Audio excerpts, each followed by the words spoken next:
Good evening students. आज का ये लेक्चर हमारा फोर्थ लेक्चर है। अभी तक 3 लेक्चर हम लोग कर चुके हैं, जिसमें हम लोग फर्स्ट वाले में सेक्शन ए किए थे, जिसमें 20 एमसीक्यू था, तो उसको हम लोग 2 लेक्चर में तोड़ तोड़ के किए। फर्स्ट वाले में 10 क्वेश्चन किए और सेकंड वाले में 10। अब सेकंड मतलब जो आपका थर्ड वाला लेक्चर था, उसमें हम लोग सेक्शन बी किए, जो कि 2 मार्क्स वाला क्वेश्चन था, उसका हम लोग 8 क्वेश्चन उधर किए हैं।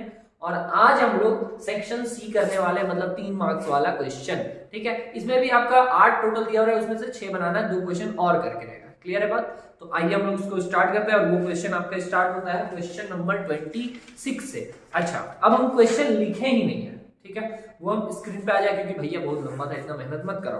क्या है question? National art convention got registration from students from all parts of the country. ठीक है, नेशनल आर्ट फॉर्म था, उसमें बच्चे लोग पार्टिसिपेट कर रहे हैं पूरे all over the world India country से, of which 60 are interested in music. 60 लोग जो है वो इंटरेस्टेड है म्यूजिक में। अच्छा, हमारे जैसा। And 84 are interested in dance. Okay, dance में इंटरेस्टेड है 84 लोग। आगे बोला जा रहा है and 108 students are interested in handicraft. ठीक है। अच्छा, अब आगे बढ़ा जाए। आगे क्या बोलना चाह रहा आप लोग देखिए।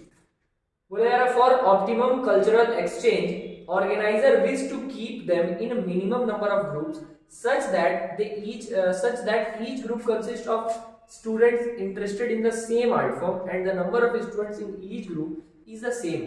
बोला क्या चाह रहा कि जो ऑर्गेनाइजर्स है वो चाह रहे कि इन सबका एक जो ग्रुप बना हो तो वो इक्वल नंबर ऑफ उसमें मेंबर्स हो। और जैसे कि म्यूजिक वाला है तो म्यूजिक वाले का एक ग्रुप बना दिए कि अब कितने का भी ग्रुप बन सकता है, 2-2 का, 5-5 का। बस शर्त क्या है कि ग्रुप का संख्या कम से कम रखे, तो मतलब बच्चे अधिक से अधिक रखना होगा। समझ रहे बात? बोला ग्रुप का संख्या कम से कम होना चाहिए, तो क्या होगा कि बच्चों का संख्या अधिक। लेकिन अब बच्चा का कितना रखना है, तो बोला गया कि जितना भी रखिएगा सबका सेम। अगर मान लीजिए इसका 10-10 बच्चों का ग्रुप कर रहे हैं तो 6 ग्रुप यहाँ हुआ, तो इसमें भी ग्रुप कितना का बनेगा? 10-10 का ही बनेगा। तो इसका 10-10 का ग्रुप नहीं बन सकता है, बात समझ में आ रहा है? और इसका भी नहीं बन सकता। तो वैसा ही आपको सोच के बनाना है कि सेम नंबर ऑफ स्टूडेंट्स होने चाहिए हर आर्ट फॉर्म में। ठीक है, और ग्रुप जितना कम से कम, मतलब हर ग्रुप में जितना अधिक बच्चा रख सकते हैं। तो इस केस में हम लोग इसका क्या फाइंड करेंगे? इसका हम लोग HCF निकालेंगे। ठीक है, हाईएस्ट कॉमन फैक्टर। इन सब में अधिक से अधिक कॉमन क्या है, तो हम लोग अगर इसका HCF निकालते हैं किसका, 60, 84 और 108 का, तो कितना आ जाएगा? आंसर 12 आ जाएगा। कैसे देख लीजिए, 12 के टेबल में 60 आता है, मतलब 12 का अगर ग्रुप बनाते हैं तो यहाँ पे क्या होगा? 12 इंटू 5 बनेगा। 12 बच्चों का ग्रुप बनाएंगे तो 5 ग्रुप बनेगा। यहाँ पे 12 बच्चों का ग्रुप बनाएंगे तो 7 बनेगा। यहाँ पे अगर 12 बच्चों का बनाएंगे तो 9 बनेगा। क्लियर है बात? यहाँ पे 5 ग्रुप, यहाँ 7 ग्रुप, यहाँ 9 ग्रुप। ओके, अब आगे की कहानी क्या है? Find the number of students in each group. हर एक ग्रुप में कितने स्टूडेंट्स हैं? तो 12, वही पता चल गया। फिर आगे क्या लिख देंगे, ज्यादा खुश हैं तो, number of students in each group. ठीक है, हर एक ग्रुप में कितने बच्चे हैं? 12 है ना। 12 का यहाँ पे 5 ग्रुप, 12 का 7 ग्रुप और 12 का 9 ग्रुप। उसके बाद क्या बोला जा रहा है? Find the number. ठीक है, find the number of group in each art form. और हर एक आर्ट फॉर्म में कितने कितने ग्रुप बन रहे हैं? तो यहाँ म्यूजिक वाले में कितना ग्रुप बना है? 5 ग्रुप बना था, इसमें 7, इसमें 9। तो हम लोग इसको चाहे तो अच्छे से अपने अनुसार लिख लेंगे कि हाँ, म्यूजिक में 5 फॉर्म कर रहे थे, इसमें इतना, इसमें इतना। क्लियर है? इसके बाद आगे बोला गया क्या, how many rooms are required if each group will be allotted a room. अगर हर एक ग्रुप को एक रूम देंगे तो हम लोग को टोटल कितना रूम देना होगा? तो समझिए यहाँ पे कितना ग्रुप है? 5 ग्रुप, मतलब 5 रूम। यहाँ पे जितना ग्रुप उतना ही रूम है। ठीक है, हम लोग लिखेंगे number of rooms is equals to क्या है? नंबर ऑफ ग्रुप्स, जितने ग्रुप है। ठीक है, तो अब कितने यहाँ पे ग्रुप्स है? 5, 7, 5, 12, 12 और 9, 21। तो यहाँ पे बोल देंगे कितना रूम चाहिए? 21 रूम का रिक्वायरमेंट होगा। समझ में आया? चलिए अब हम लोग नेक्स्ट क्वेश्चन पे पढ़ते हैं। क्वेश्चन नंबर 27 में क्या बोला गया? If alpha beta are the zeros of quadratic polynomial. ये पॉलिनोमियल दिया हुआ है। ठीक है, 5x² प्लस 5x प्लस 1, ये दिया हुआ पॉलिनोमियल, और अल्फा बीटा इसका बोला गया जीरोस है। ठीक है, find the value of. Find करना है वैल्यू किसका? Alpha square plus beta square, और इधर alpha inverse plus beta inverse है। तो अगर हम लोग फर्स्ट वाले को स्टार्ट करें, alpha square plus beta square को फाइंड करने का कोशिश करें, समझिए ये किससे आ रहा है, ये आपको एक फॉर्मूला पे आ रहा है।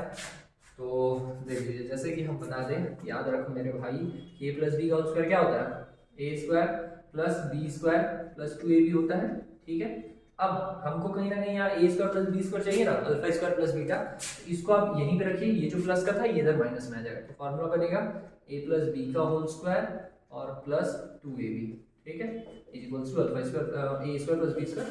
तो यहाँ पे वही हम लोग करेंगे, क्योंकि अल्फा प्लस बीटा स्क्वायर चाहिए था, ये फॉर्मूला मतलब क्या, अल्फा प्लस बीटा का होल स्क्वायर और -2, ओके ये प्लस में था यहाँ माइनस आता, -2 अल्फा बीटा। अच्छा, अल्फा प्लस बीटा क्या होता है, सम ऑफ जीरोस क्या, -b/a, ठीक है, -b/a का whole square -2 alpha into beta, product of zeros क्या होता था, c/a, ठीक है। अब माइनस का माइनस b है यहाँ पे, क्या देखिए, ये a है, ये b है, ये c है, तो b का वैल्यू 5 माइनस b/a, a भी 5, इसका स्क्वायर -2 c 1 है, a है 5, ठीक है, इससे कैंसिल, -1 का स्क्वायर किया +1 -2/5 आ गया, इसको आप सॉल्व कर लेंगे, आंसर आ गया 3/5। अच्छा, अब सेकंड वाला alpha inverse plus beta inverse का क्या होगा आंसर, बात करते हैं, इसको इरेज कर दे रहे हैं। सेकंड चीज बोला गया, alpha inverse plus beta inverse. Alpha inverse को हम 1/अल्फा लिख सकते हैं, बीटा इनवर्स को 1/बीटा, नीचे हम इसका एलसीएम किया, अल्फा बीटा लिख दिए, बीटा को 1 से मल्टीप्लाई किया तो बीटा, अल्फा को 1 से तो अल्फा, ठीक है, ऐसे ही होता था। अब देखिए अल्फा प्लस बीटा क्या होता है, सम ऑफ जीरोस कितना आया था हम लोग का, अगर यहाँ पे देख लें, अच्छा वो तो स्क्वायर किया गया था, सम ऑफ जीरोस होता क्या, -b/a, तो अलग अलग लिख लेंगे, सम ऑफ जीरोस -b/a, और ये पूरा फ्रैक्शन में था तो डिवाइड प्रोडक्ट ऑफ जीरोस क्या था, c/a। यहाँ तक समझ में आ रहा था, आसान करना है तो a से कैंसिल कर देंगे, क्योंकि डिवाइड में नीचे नीचे कटता है, डिवाइड से मल्टीप्लाई में आएगा, या फिर डिवाइड में ही -b, डिवाइड वाला चीज नीचे आ जाता है, तो -b/c, आंसर कितना हो जाएगा, माइनस का माइनस b है यहाँ पे 5 और c है यहाँ पे 1, फाइनल आंसर -5। समझ में आया क्या, चलिए आगे बढ़ते हैं।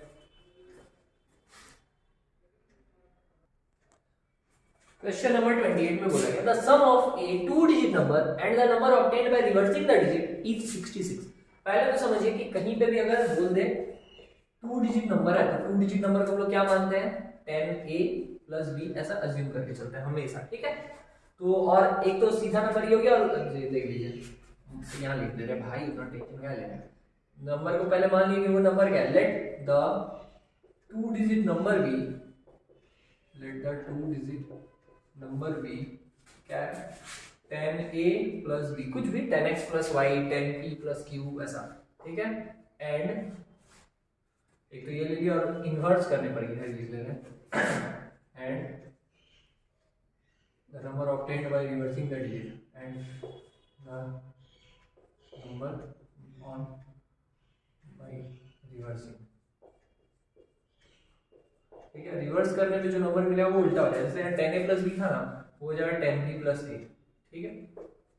अब बोला क्या कि इन दोनों का सम कितना है, 66 है, मतलब कि 10a प्लस b, इसको और किसको जोड़ दिए, 10b प्लस a, इन दोनों को जोड़ के आ रहा 66, ओके। सॉल्व कर ले, अगर 10 ठो a, एक और a, 11 ठो a, 10 ठो b, एक और b, 11 b, 66b। तो यहाँ 11 कॉमन ले लेंगे, a प्लस b जो है वो 66 आ गया, 11 से कट कर देंगे तो a प्लस b कितना आ गया, 6 आ गया, इक्वेशन 1। सेकंड क्या बोला, if the digit of the number differ by 2, जो नंबर का जो डिजिट था ना, जो भी नंबर का जो डिजिट था, यही रहता है, a और b ही रहता है वो डिजिट, तो ये जो डिजिट था वो कितना अंतर पे चल रहा था, 2 का अंतर पे चल रहा था, ठीक है। तो हम लोग क्या कर देंगे, ये क्या था, इसको हम लिख सकते हैं ऐसा क्या, फर्स्ट अकॉर्डिंग टू क्वेश्चन, ठीक है, प्रश्न पहला पार्ट के अनुसार, और यहाँ पे सेकंड अकॉर्डिंग टू क्वेश्चन। तो दोनों का डिफरेंस कितना है, a माइनस बी कितना बोला गया यहाँ पे, 2 है, ठीक है, इसको अगर सेकंड मान लिया। अब देखो मेरा भाई, दोनों को जोड़ देंगे, मस्त कट कुट के आंसर आ जाएगा। लिखते हैं ऑन एडिंग 1 एंड 2 क्या मिलेगा हमको, a प्लस बी बराबर 66 और यहाँ a माइनस बी बराबर 2। ठीक है, दोनों को जोड़ दें, प्लस बी माइनस बी खत्म, a प्लस ए 2a बराबर हो गया यहाँ पे 68। तो बोलेंगे 2a जो है वो 68 है, तो a कितना है 34 मिल गया। अब b निकालना है, तो हम लिखेंगे क्या, क्योंकि मेरा भाई इक्वेशन कौन सा मान लें, फर्स्ट वाला ही मानते हैं। Putting the value of a in equation 1 ऐसा लिखिएगा, तो लिख दे रहा है putting the value of a in equation 1। ठीक है, इक्वेशन 1 क्या था कि a प्लस b को जोड़ के आ रहा है 66, a है 34, तो b कितना होगा, तो b बराबर हो जाएगा 66 माइनस 34। 6 में से 4 गया 2, 6 में से 3 गया 3, 32 हो गया b का। सही है, गलत तो नहीं रहा। If the digit of the number differ by 2, number का डिजिट जो है वो 2 से डिफर आ रहा था। अरे भैया यहाँ 6 था, a प्लस बी 6 था, हम गलत लिख दिए। यहाँ पे बस 8 आता, तो a का वैल्यू यहाँ पे बस 4 होता, कोई काम ही नहीं था। ये 4 आता और फिर यहाँ पे भी है जो भी 6 आ रहा था, यहाँ पे बस 4 रहता, तो b का वैल्यू, सॉरी भाई लोग, ठीक है, यहाँ पे बस 6 में से 4 घटाते तो b का वैल्यू 2 आता। अब सही है क्वेश्चन, देख लीजिए यहाँ पे a प्लस बी का वैल्यू 6 था, लिखें b plus b minus b cancel हुआ तो a प्लस ए 2a बराबर 8, 2 से इसको कट किया तो a का वैल्यू 4 आ गया। अब a प्लस बी कितना था, a प्लस बी 6 आ रहा था, a के जगह पे 4 रखें, 4 प्लस में था उधर गया माइनस में, 6 में से 4 गया 2, तो b का वैल्यू 2 आ गया। अब फाइंड क्या करना था, find the number how many such numbers are there, कि एक तो नंबर फाइंड कीजिए और वैसे वैसे कितने नंबर्स हो सकते हैं। तो जो नंबर था, नंबर क्या फॉर्म करता है 10a प्लस b, ठीक है, तो यहाँ पे हम 10a का वैल्यू 4, b का वैल्यू 2, यहाँ पे कितना आ जाएगा 42, ठीक है। हाँ, और दूसरा क्या बोल रहा है कि वैसे वैसे कितने नंबर हो सकते हैं, तो 2 नंबर हो सकते हैं, एक तो 42 और दूसरा 24 भी हो सकता था। ठीक है, क्यों बता रहे हैं, इसका आंसर एक भी होगा, एक 42 और एक 24। क्यों, दोनों के बारे में बोला गया था कि दोनों का डिजिट को अगर हम जोड़ते हैं, 42 और 24 दोनों को रिवर्स करने पर आ रहा है, इन दोनों को अगर हम जोड़ते हैं, इसका रिवर्सिंग ये है, इसका रिवर्सिंग ये है, दोनों को जोड़ते हैं तो 66 आ रहा है, जो कि पहला पार्ट था कि दोनों नंबर को जोड़ के 66 आया, सही बात है। दूसरा क्या है कि इसके डिजिट्स का जो डिफरेंस है वो 2 है, इधर से घटाइए 2, इधर से घटाइए 2, ठीक है। तो ये चीज, तो वैसा वैसा कितना नंबर एग्जिस्ट कर सकता है, 2 डिजिट, 2 नंबर वैसा एग्जिस्ट कर सकता है। समझ में आया। आइए इसका एक जो और वाला क्वेश्चन है, ये तो फर्स्ट वाला था, इसी का जो और में दिया हुआ है वो भी बताते हैं, ठीक है। 28 में बोला जा रहा है 2/√x, जो भी दिख रहा है बोलने की जरूरत नहीं है, इसको मेनली हम लोग डायरेक्ट नहीं सॉल्व कर सकते, इसको हम लोग अज्यूम करेंगे। नीचे में जब भी रूट वाला रहेगा तो इसको हम लोग अज्यूम कर लिया करेंगे।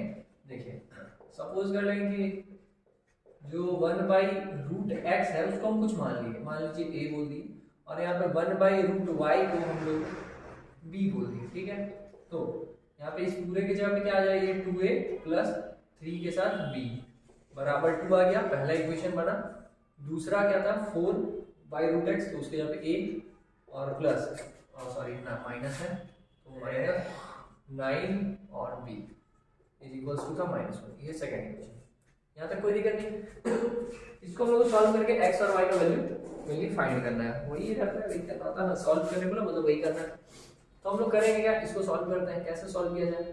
तो देखिए ये दोनों इक्वल ही है, तो दोनों में अगर हम लोग एलिमिनेशन अगर लगाए तो यहाँ पे 2 है, इसको भी हम लोग 4a बना सकते हैं, या फिर ये वाला कुछ ज्यादा आसानी रहेगा, यहाँ 3 है, इसको भी हम 9 बना सकते हैं। कैसे, 3 से मल्टीप्लाई कर दे, इसमें कुछ नहीं तो 1 से किए और घटा दें।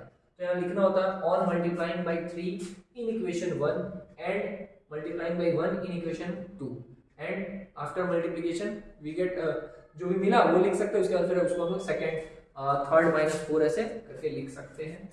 3 से यहाँ मल्टीप्लाई किए तो 3 2 जा 6a प्लस 3 3 जा 9b इज इक्वल्स टू 3 2 जा 6, यहाँ 4a माइनस 9b माइनस 1, अब प्लस 9b माइनस 9b खत्म, 6 4 10, 10a इज इक्वल्स टू यहाँ पे 5, तो a का वैल्यू आ गया यहाँ पे 1/2। क्लियर बात, पहला आ गया है a का वैल्यू। अब हम लोग b अगर निकालें तो तो वही लिखेंगे putting the value of A in equation 1 and 2, 1 और या 2 किसी में भी, putting the value of A in equation कौन सा में करते हैं, 1 में करते हैं, ठीक है। क्या गया 2a plus 3b equals to 2, 2 का 2a, a की जगह पे 1/2 प्लस 3b इक्वल्स टू 2 से 2 कैंसिल, तो यहाँ 3b बराबर कितना है 2 का 2 प्लस 1 था, ये इधर आके -1, तो 3b किसके बराबर हो गया 1 के बराबर, तो b का वैल्यू कितना है 1/3। ये समझ में आ गया, a का वैल्यू भी आ गया, b का वैल्यू भी, लेकिन हमको a और b से मतलब नहीं है, हमको x और y का वैल्यू निकालना है।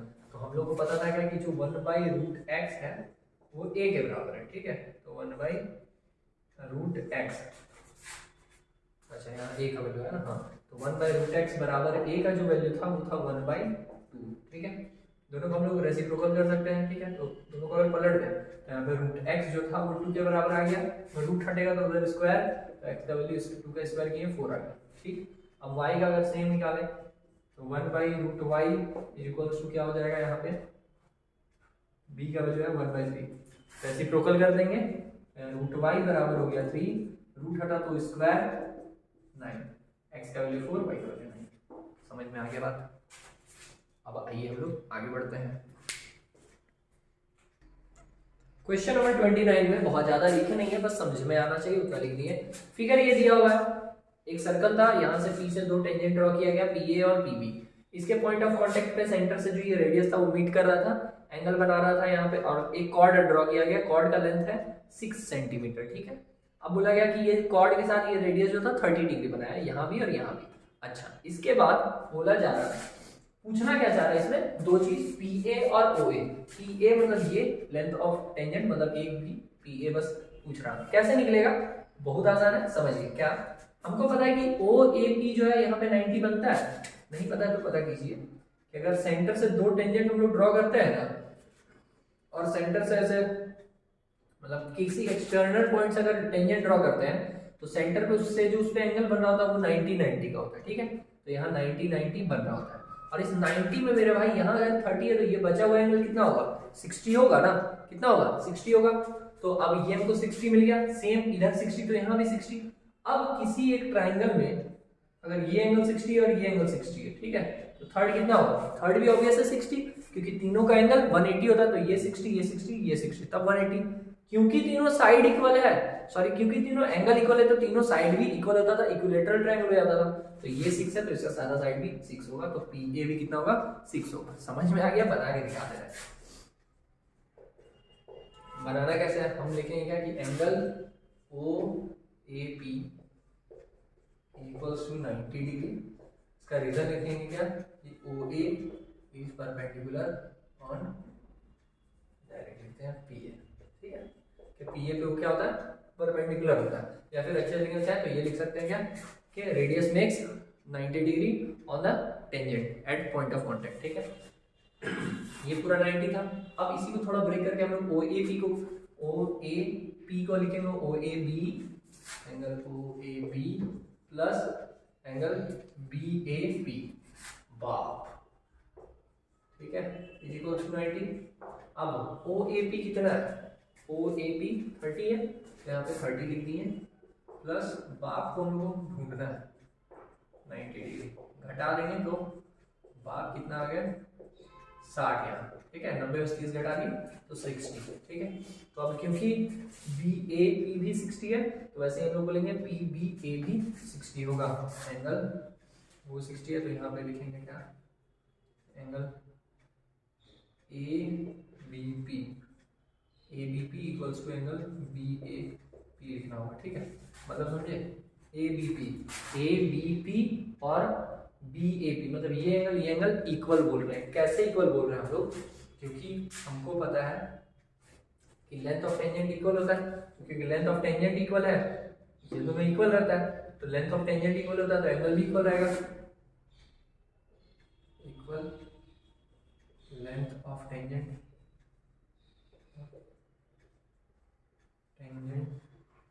Makes equal angles, make equal angles, ठीक है। अब तो हम बोलेंगे कि भैया ABP कितना आ गया मेरा बी ए बी 60 था तो ये भी हो गया 60। यहाँ तक कोई बात नहीं, कोई दिक्कत नहीं, क्योंकि ये भी 60 ये भी 60 तो वो भी कितना हो जाएगा 60। उसका क्या तरीका है, लिखेंगे angle A B P plus angle B A P plus angle वो वाला A P B equals to 180। देखिए तीनों एंगल को कवर किया हमने, ए बी पी, दूसरा बी ए पी मतलब ये, तीसरा ए पी बी, वो तीनों को जोड़ के हम लोग लिखे 180। इसका रीजन लिखना होगा एंगल सम प्रॉपर्टी।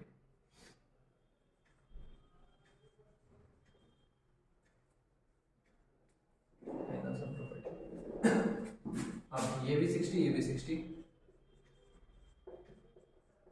ए पी बी 180, हम लोग बोलेंगे ए पी बी कितना हो जाएगा, 180 में से 120 घटा देंगे, 60 डिग्री हो गया आंसर।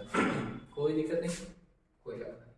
अब पूछा क्या जा रहा था, हाँ ये हो गया ना, हम बोले लिखेंगे क्या, सो ये जो ट्राइंगल है A P, so triangle A P B is an equilateral triangle,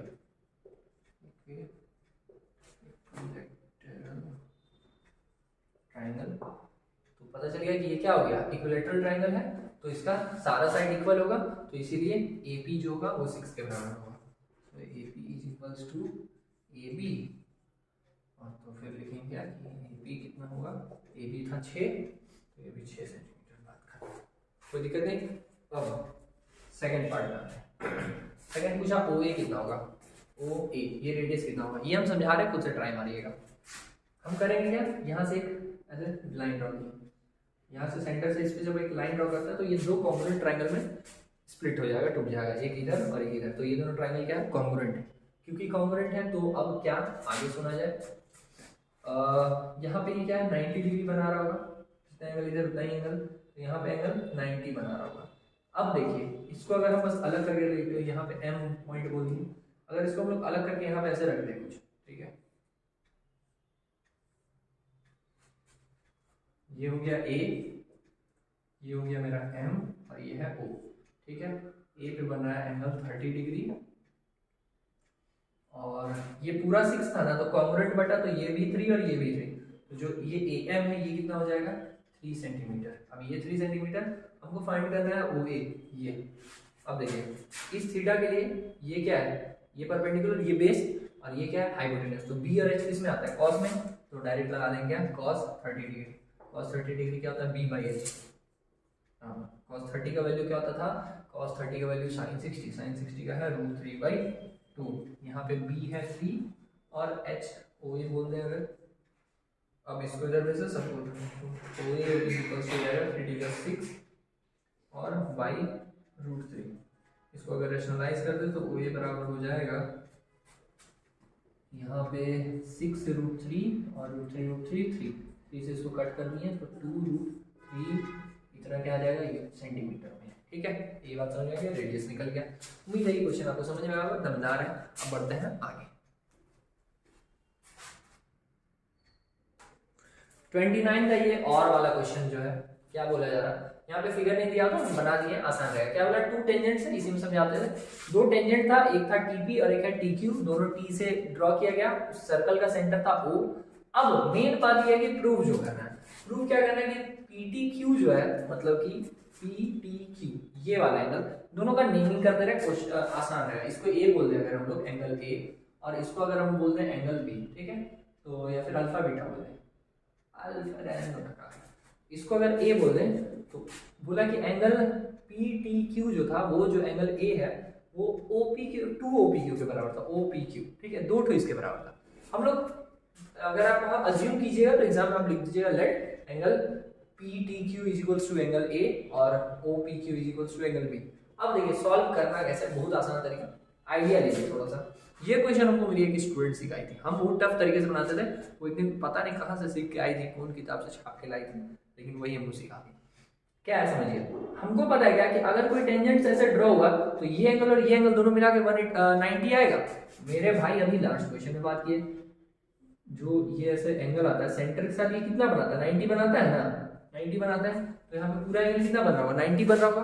अब अगर इन दोनों मिला के यहाँ 90 बन रहा होगा, अगर ये एंगल B है तो ये कितना होगा, ये 90 माइनस बी होगा ना, समझिए ये अगर बी है तो ये 90 माइनस बी होगा, ठीक है। अच्छा और सेम वैसा ही यहाँ चलेगा क्योंकि टेंजेंट्स का लेंथ इक्वल होता है, तो जितना एंगल यहाँ उतना ही एंगल यहाँ भी। हम लोग इसको लिखेंगे कैसे, देखिए हम लोग बोलेंगे क्या कि एंगल ओ पी टी जो है, ओ पी टी जो है वो तो 90 डिग्री। इसका रीजन लिख दें कि O A is perpendicular, sorry O A नहीं है, O P is perpendicular on T P P T, ठीक है। अब ये उस पर 90 बना रहा, तो इसको हम लोग ब्रेक करके क्या लिख सकते हैं, O P Q, angle O P Q plus Q P T, इन दोनों को मिला के बोल दिए 90। अब ओ पी क्यू को हम लोग कितना माने थे, ओ पी क्यू माने एंगल बी, तो हम बस बी बोल रहे, ठीक है, plus angle O Q P T कितना है, क्यू पी टी को हम बोल सकते हैं 90। हाँ ठीक है, अभी तो ये नेक्स्ट स्टेप में हम लोग क्यू पी टी को निकाल लेंगे, बोलेंगे क्या 90 माइनस बी हो जाएगा, ठीक है। ये इक्वेशन 1, मतलब समझिए क्यू पी टी जो था, क्यू पी टी ये वाला जो एंगल आया इसको हम लोग कितना निकालेंगे 90 माइनस बी, ठीक है। अब ये पूरा 90 माइनस बी, तो ये भी 90 माइनस बी होगा, तो लिखेंगे क्या सिमिलरली बोल के लिख देंगे, ठीक है। Similarly angle P Q T जो होगा, पी क्यू टी जो होगा वो भी क्या होगा 90 माइनस बी, इसको माने सेकेंड। अब देखिए क्यू पी टी निकल गया, क्यू पी टी और पी क्यू टी निकालिए, और वो एंगल ए माने थे, तीनों को जोड़ कितना आएगा 180 आएगा, क्योंकि ट्राइंगल है, तीनों एंगल का सम 180। तो लिखेंगे angle Q P T plus angle P Q T plus angle, उसको बस टी भी बोल दें, चलो इक्वल्स टू 180 आएगा। रीजन लिखेंगे एंगल सम प्रॉपर्टी, ठीक है। अब क्यूपीटी कितना है 90 माइनस बी, और पीक्यूटी है 90 माइनस बी, ये भी हो गया, प्लस एंगल टी पता नहीं इक्वल्स टू 180। सॉल्व करते हैं, 90 90 180 minus B minus 2b plus angle T is equals to 180। 180 खत्म, प्लस में उधर गया माइनस में, फिर ये माइनस 2b को उधर भेज दे, तो एंगल टी जो था उसको हम लोग माइनस 2b के बराबर बोल दिए। अब देखते हैं, पुट कर देते हैं एंगल टी को हम लोग क्या बोल सकते हैं, एंगल पी टी क्यू और माइनस 2 का 2, अच्छा नहीं माइनस 2 था ना, यहाँ प्लस आता ना, ये माइनस में था इधर प्लस था, तो 2 का 2 और बी, एंगल बी हम इसको मान देते हैं ना, तो ओ पी क्यू आ जाएगा, angle O P Q. Proof क्या करना है ये ना, एंगल पी टी क्यू को दो ओ पी क्यू के बराबर लाना है, समझ में आया, ठीक है। चलिए आगे बढ़ते हैं। क्वेश्चन नंबर 30 में बोला गया कि 1 प्लस साइन स्क्वायर थीटा ऐसा दिया हुआ, तो प्रूफ करना है कि tan थीटा जो होगा वो 1 होगा या 1/2 होगा। कैसे करते हैं, हम लोग क्या करेंगे, क्योंकि सब पहले से साइन कॉस में, तो 1 को भी साइन कॉस में बदल देते हैं, तो 1 को हम लोग लिख सकते हैं sign square theta plus cos square theta plus पहले से साइन स्क्वायर का साइन स्क्वायर, ठीक है। इस पूरे को इधर ले आते हैं, 3 sine theta into cos theta is equals to 1। Sine square theta हम लिख दें 2 साइन स्क्वायर थीटा प्लस ये जो -2 को साइन कॉस है, इसको हम यहाँ पे तोड़ के अगर लिख लें minus sign theta into cos theta. देखिए वहाँ 3 था ना, तो एक हम यहाँ रख लिए, ठीक है, और 2 ठो यहाँ रख देते हैं, -2 sign theta into cos theta, बचा हुआ एक ठो कॉस स्क्वायर थीटा को यहाँ पे। समझ में आया क्या किए, अच्छा यहाँ पे तो कुछ नहीं बचेगा ना, कुछ नहीं, यहाँ तो 0 हो जाएगा। समझ में आ रहा है क्या, वो साइन स्क्वायर थीटा और sign square theta, 2 sign square theta. अब यहाँ पे ये 3 चीज था, साइन थीटा कॉस थीटा 3 ठो था, तो उसमें से एक यहाँ रख दिए, 2 और बचा वहाँ रख दिए। अब इसमें जो कॉस था उसको लास्ट में, क्लियर है, इक्वल्स टू क्या आ गया 0। अब आगे बढ़ा जाए, इन दोनों से हम लोग क्या कर सकते हैं, साइन थीटा कॉमन ले लिए, साइन थीटा कॉमन लिए तो यहाँ बचा 2 साइन थीटा और माइनस कॉस थीटा। इन दोनों से हम लोग अगर कॉस ले लें, कॉस थीटा कॉमन ले लें, तो यहाँ बचेगा 2 sin थीटा, और देखिए माइनस आ चुका है कॉमन, तो ये प्लस की जगह पे माइनस बचेगा, एक कॉस कॉमन गया तो एक कॉस थीटा। फायदा दिख रहा है गुरु, यहाँ पे 2 sin theta minus cos theta, 2 sin theta minus cos theta, ये क्या हुआ यहाँ से यहाँ तक, ये यहाँ से यहाँ तक कॉमन है, उसको बाहर कर देंगे। 2 sin theta minus cos theta, देखने में बचा sin theta minus cos theta is equals to 0। अब क्योंकि 0 के बराबर तो दोनों को हम अलग लिख सकते हैं, 2 sin theta minus cos theta is equals to 0, और यहाँ से sin theta minus cos theta is equals to 0। अब आगे का क्या, यहाँ पे हम लोग लिख लेंगे 2 sin theta is equals to minus sin theta था, माइनस कॉस था, इधर आया कॉस थीटा। अब हम 2 का 2 रखें, साइन इधर डिवाइड हो गया, तो cos theta by sin theta 2 equals to cos by sin क्या होता है 10, ओके, cos बाई sin होता है cot, ठीक है, cot थीटा। तो cot थीटा तो हमको नहीं चाहिए था, चाहिए 10, तो इसका रेसिप्रोकल कर देंगे, 2 equals to 1 by tan theta, पलट देंगे तो लिखेंगे कि tan theta is equals to, जो ऊपर में था वो नीचे में आ जाएगा 1/2, पहला चीज निकल गया। सेकेंड वाला sin theta is equals to minus cos theta, इधर प्लस कॉस थीटा, ठीक है। अब हम लोग करेंगे क्या, यहाँ पे कुछ नहीं तो बोल सकते हैं कि 1 है साथ में मल्टीप्लाई, अगर ये डिवाइड में गया तो 1 इज इक्वल्स, यहाँ आया cos थीटा बाई, बहुत तरीका है का इतना रेसिप्रोकल करें, इसको यहीं रखते हैं, इधर माने 1 है, मल्टीप्लाई में था ये डिवाइड में, तो बोले sin theta by cos theta is equals to 1। अब sin बाई cos क्या होता है tan थीटा, तो tan theta is equals to 1, तो tan थीटा का दो वैल्यू निकला, एक 1 निकला और एक 1/2 निकला। बात समझ में आया। अब इसका एक लास्ट क्वेश्चन बचा है 3 मार्क्स वाला, वो करिएगा तो आपका 3 मार्क्स का सारा क्वेश्चन कंप्लीट, वो है आपका चैप्टर 14 का स्टैटिस्टिक्स का। आइए क्वेश्चन करते हैं। अभी हम लोग इस लेक्चर को यहीं पे रखते हैं, क्योंकि ये वाला क्वेश्चन को सॉल्व करने में बहुत लेंदी हो जाएगा, ठीक है, तो इसलिए लेक्चर भी लंबा हो चुका है, तो इसको यहीं तक रखते हैं। और आप लोगों को अगर स्टैटिस्टिक्स में दिक्कत है तो कमेंट में बताइए, हम स्टैटिस्टिक्स का एक 1 शॉट वीडियो ले आएंगे जिसमें हम लोग कॉन्सेप्ट तो कम से कम सब एक बार अच्छे से जान जाएंगे, ठीक है। तो अभी के लिए इसको यहीं रखते हैं, मिलते हैं अब हम लोग नेक्स्ट वाले लेक्चर में, जहां अब हम लोग सेक्शन सी हो गया सेक्शन डी वाला क्वेश्चन बनाएंगे जो कि इंपॉर्टेंट रहेगा 5 मार्क्स का, ठीक है। तो अभी के लिए बाय बाय।